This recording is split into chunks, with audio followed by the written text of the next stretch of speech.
Бұл сабағымызда функцияға параметр ретінде функцияны беріп, соның жұмысты еткізіп көреміз. Бұл жоғарғы деңгейдегі функциялар болып есептеледі.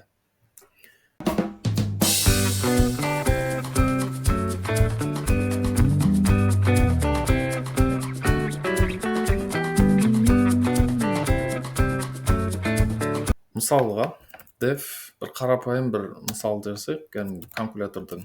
Мысалы, def қосу A мен B-ны алсын бізге. Return A қосу B.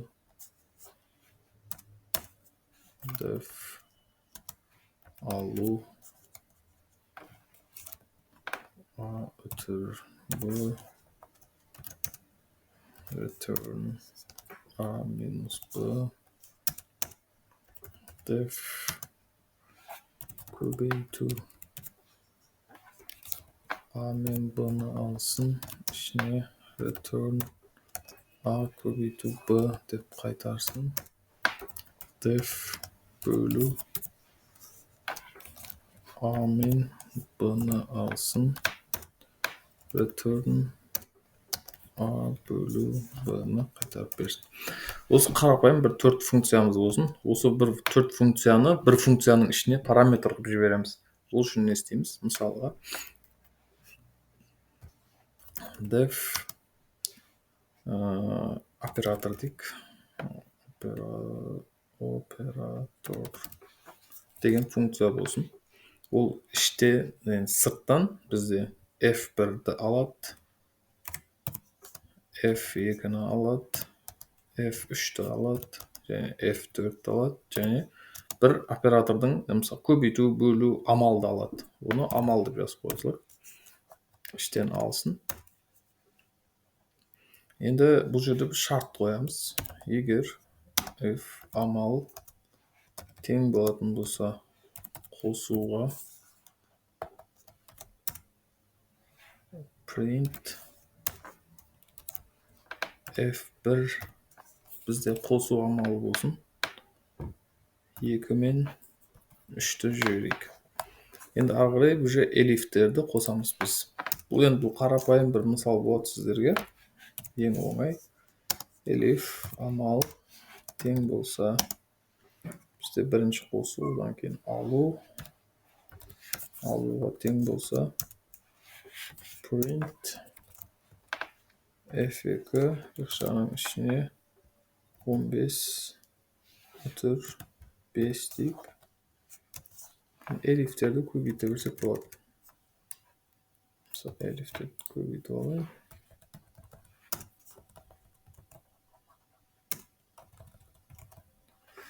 Так, алу, көбейту,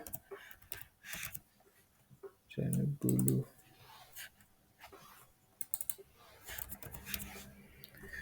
Егер көбейту болатын болса, 5 пен 5-ті көбейтсін, бөлу болатын болса, 15-ті 5-ке бөлсін.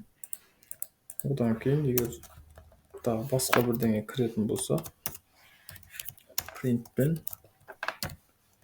қате амал ендірдіңіз дейік. Жұмысты еткізіп көрейік. Енді мысалға, біз оператор деген алдық. Біздің функциямыз бар.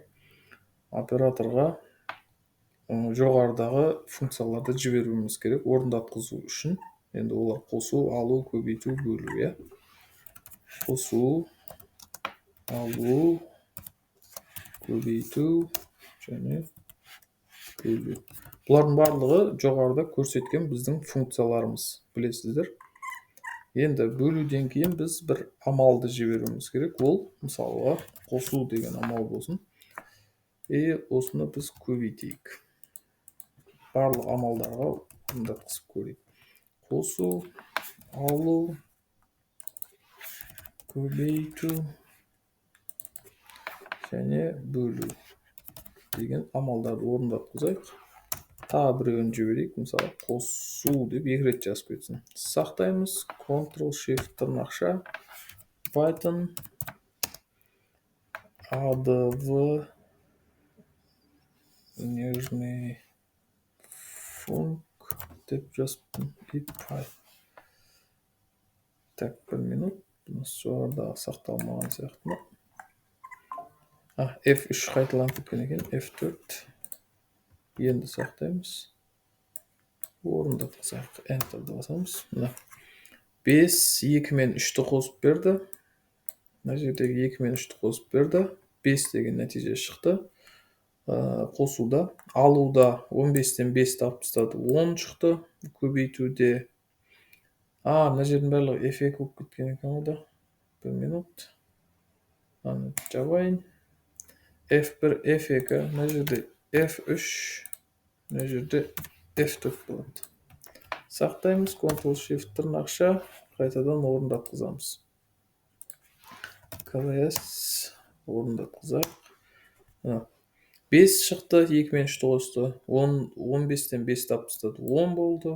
5 пен 5-ті көбейтті, 25 болды. Және 15-ті 5-ке бөлді, 3 деген шықты. Ең соңғысында біз қосу деп 2 амал жібергенбіз. Қате жібердік, оны біліп әдейі жібердік.